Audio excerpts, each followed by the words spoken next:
नमस्कार, जनसंवाद में आपका स्वागत है दोस्तों। आज दिन भर की जो फटाफट ब्रेकिंग न्यूज निकल के आ रही है, पहली बिग ब्रेकिंग न्यूज निकल के आई है, जहां कतर में अपने 8 पूर्व नौसैनिकों को कैसे बचाएगा भारत, समझिए आपको बताएंगे कैसे घिर चुका है। भारत ने दी चेतावनी, वहीं मुस्लिम देशों ने अब भारतीय जासूसों का पता लगाने का किया ऐलान। भारत में भी बवाल, ओवैसी ने भी बोला बड़ा हमला। दूसरी खबर में आपको बताएंगे, लेबनान से एक बार फिर से हिजबुल्लाह ने दागी ऐसी मिसाइल, इजराइल में मच गई चौतरफा तबाही और मची भगदड़। बताएंगे इस मिसाइल से कैसे ढेर हुआ इजराइल। तीसरी खबर निकल के आई है, हमास और इजराइल युद्ध के बीच अमेरिका ने सीरिया पर कर दिया एयर स्ट्राइक, कई ढेर हुए हैं। बताएंगे इसके बारे में भी। अगली खबर निकल के आई है दोस्तों, जहां इजराइल से लड़ रहे हमास के लिए लड़ाके भर्ती कर रहा ईरान। अब तक 30 लाख से ज़्यादा लोगों ने कराया रजिस्ट्रेशन। बताएंगे इसके बारे में।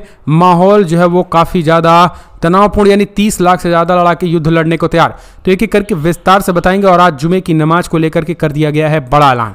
सब कुछ खबरें आपको जान लेना बेहद जरूरी, लेकिन उससे पहले छोटा सा अगर आपने चैनल को सब्सक्राइब नहीं किया तो पल पल के अपडेट के लिए चैनल को सब्सक्राइब करें दोस्तों।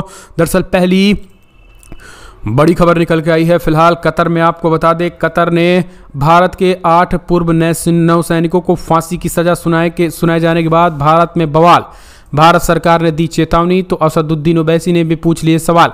कहा आखिर विश्वगुरु करने वाले कहाँ हैं मोदी की सारी शक्तियां। आज भारतीय सैनिकों को कतर में कैद कर रखा गया है, मोदी सरकार क्यों चुप है। जी हां, दरअसल दोस्तों कतर में 8 पूर्व भारतीय नौसैनिकों को फांसी की सजा सुनाए जाने के बाद देश हैरान है। विदेश मंत्रालय ने कहा है कि वो अपने नागरिकों की सुरक्षित वापसी के लिए हर संभव कोशिश कर रही है। सरकार अदालती फैसलों का इंतजार कर रही है, तब सजा पाए सभी भारतीयों को काउंसलर एक्सेस मिलते रहेंगे। इसकी संभावना क्षीण है और इस मामले में कोई कानूनी मददगार नहीं होगा, क्योंकि वहाँ पे सरिया कानून है और वहाँ पे कोई लोकतांत्रिक यानी डेमोक्रेटिक कंट्री नहीं है। वहाँ एक राजशाही चलता है और कतर में एक राजा है। इस वजह से मोदी सरकार की तमाम शक्तियाँ क्षीण हो चुकी हैं। इस बीच असदुद्दीन ओवैसी ने कहा कि पिछले एक सालों में लगातार जो है वो कतर में 1 सालों से हमारे 8 पूर्व नौसैनिक जो है वहाँ पर फंसे हैं, लेकिन मोदी सरकार उनको निकालने की कोई कार्रवाई नहीं की और अब जो है वो उन पर उनके फांसी की सज़ा देने की बात हो चुकी है। तो विपक्ष भी लगातार सरकार पर हमला और अगर मोदी की कूटनीति पर सवाल खड़े हो रहे हैं। और विश्वगुरु की जो झुंझुना है, जो देश की जनता को विश्वगुरु का झुंझुना पकड़ाया गया है, उस पर सवाल खड़े हो रहे हैं। और यही कारण है कि अब सवालों में घिरे मोदी सरकार से लगातार विपक्ष सवाल कर रहा है। आपको बता दें, कहा यह जा रहा है कि कतर से भारतीय सैनिकों को लाने के सभी रास्ते बंद हैं, केवल एक रास्ते कूटनीतिक जरिए खुला है। अगर भारत अमेरिका के जरिए, सऊदी अरब के जरिए, किसी मुस्लिम देश के जरिए कतर को मनाने में कामयाब होता है किसी तरीके से, क्योंकि आरोप ये लगे हैं कि कतर की जो पनडुब्बी परियोजना है, उसकी जो एक तरीके से पनडुब्बी परियोजना में भारत के पूर्व नौसैनिक जो सेना के लोग थे वे जासूसी कर रहे थे और उस जासूसी को जो इजराइल तक पहुंचा रहे थे। और इजराइल और हमास का युद्ध छिड़ा हुआ है। कतर लगातार फिलिस्तीन और हमास का समर्थन कर रहा है। ऐसे में अभी किसी भी कीमत पे जो है वो भारत को किसी भी कीमत पे बख्शने के मूड में कतर नहीं है। और ऐसे में अब भारत पूरी तरीके से घिरा हुआ है। तो कमेंट्स के माध्यम से आप अपने सुझाव देना ना भूलें, जिस तरीके की ये चीज़ें निकल के आ रही हैं। अगली एक और अपडेट ले लेते हैं दोस्तों। आपको बता दें दोस्तों, दरअसल पहली जो सबसे बड़ी खबर निकल के आई है, इजराइल से लड़ने के लिए हमास में भर्ती के लिए 30 लाख मुसलमानों ने कराया रजिस्ट्रेशन। दुनिया भर के मुसलमानों ने कहा हम हमास के समर्थन में फिलिस्तीन की रक्षा के लिए लड़ने को है तैयार। ईरान लड़ाकों की कर रहा है भर्ती।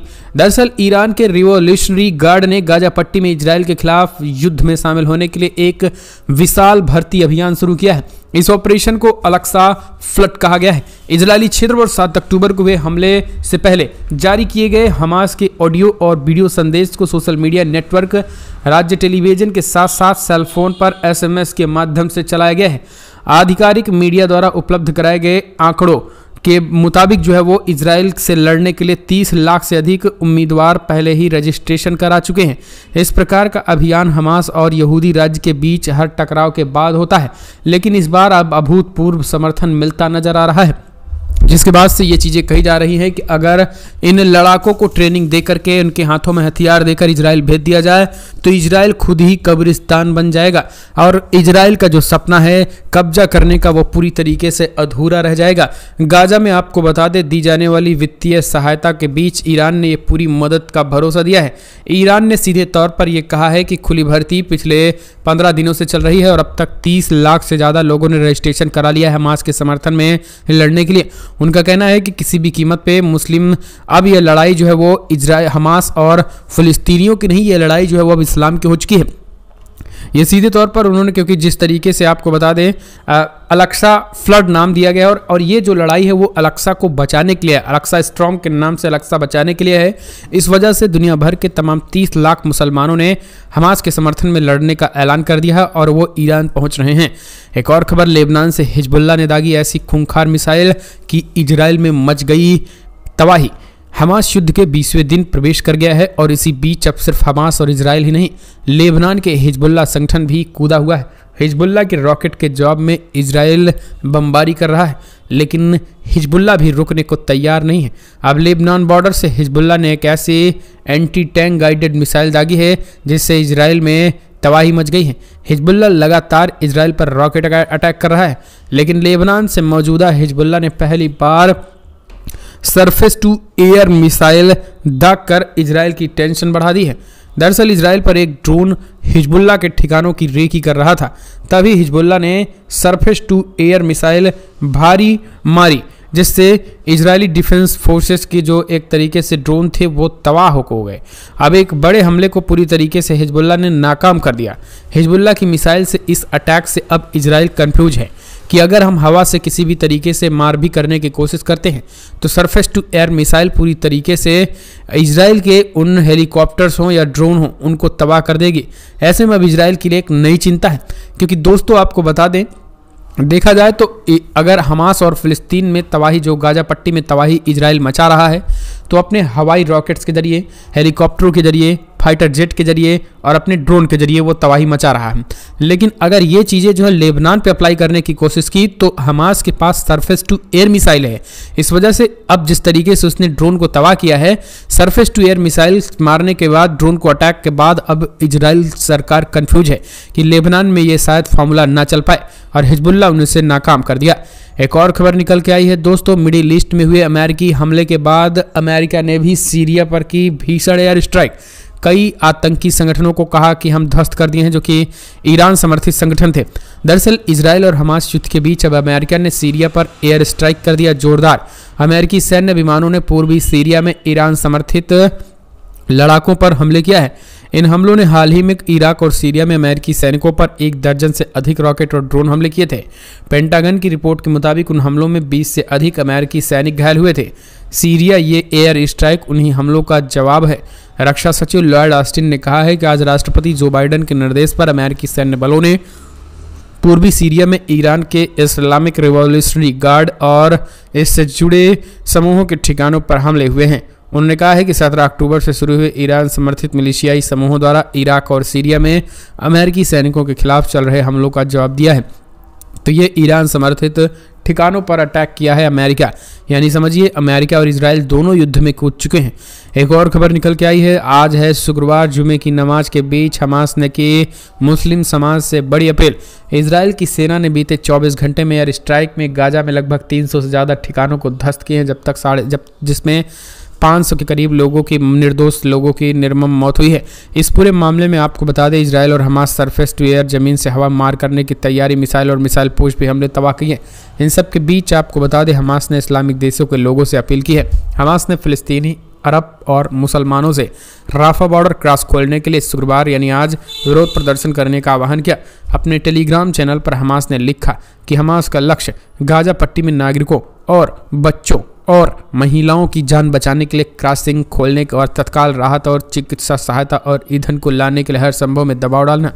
हमास ने लोगों से कहा है कि वो राफा क्रॉसिंग खोलें और गाजा के खिलाफ नरसंहार युद्ध में रोके नारे लगाएं। आपको बता दें इजराइल और हमास की जंग बीते 30-20 दिनों से जारी है। गाजा पट्टी पर इजराइल द्वारा लगातार किए जा रहे हमलों के बाद वहां हालात बदतर होते जा रहे हैं। अंतर्राष्ट्रीय मानवाधिकार संगठनों ने कहा है कि फ़लस्तीन में हमले का असर आम असर आम जनजीवन पर पड़ रहा है, जिसकी वजह से जीवन रक्षक संसाधनों विशेष रूप से ईंधन की किल्लत हो गई है। ऐसी कई तस्वीरें सामने आई है जहां गाजा निवासी पेट्रोल के लिए कतार में खड़े हैं। ईंधन की कमी के बीच लोग लकड़ी से आग जलाकर चूल्हे पर खाना भी बना रहे हैं। वहीं गाजा के खान यूनिस के लोग शवों को कब्रिस्तान में दफनाने के लिए परिवहन के वैकल्पिक तरीकों को भी अपना रहे हैं। तो इस तरीके की चीज़ें हैं। एक और खबर निकल के आई है दोस्तों, जहां इजराइल के बंधक ईरान को सौंपेगा हमास, रूस ने किया बड़ा ऐलान। आखिर क्या है इसके मायने? दरअसल इजराइल और हमास के बीच चल रही जंग अब विध्वंसक होती जा रही है और पिछले 20 दिनों से चल रही इस जंग में अब तक 6500 से ज़्यादा लोगों के मारे जाने की खबर है। हजारों लोग घायल हो गए हैं। हमास के लड़ाकों ने इस जंग में सैकड़ों लोगों को भी बंधक बनाया और हमास इन्हें छोड़ने के लिए तैयार है। ईरान के मंत्री के साथ रूस पहुंचे हमास के डेलीगेशन ने इसका ऐलान किया है। हालांकि हमास इन बंधकों को इजराइल को न सौंपकर सीधे तौर पर ईरान को सौंपेगा।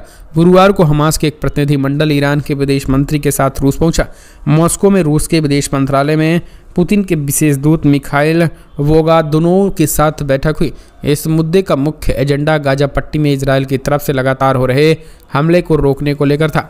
यहां हुई बैठक के बाद ईरानी विदेश मंत्री ने कहा कि हमास युद्ध के दौरान बंधक बनाए गए सैनिकों और आम लोगों को रिहा कर ईरान को सौंपने के लिए तैयार है। रूस में हुई बैठक में हमास प्रतिनिधिमंडल ने गाजा पट्टी पर इजराइल के हमले को रोकने की मांग की। हमास प्रतिनिधिमंडल ने कहा है कि फिलिस्तीनी लोगों की आज़ादी के अधिकार को दोहराया। प्रतिनिधिमंडल ने कहा है कि फिलिस्तीनी नागरिकों पर इजराइल ने 7 अक्टूबर को हमला बोला था और ये अब तक जारी है और ये एक युद्ध अपराध की तरह है। इसे ठीक नहीं माना जा सकता है।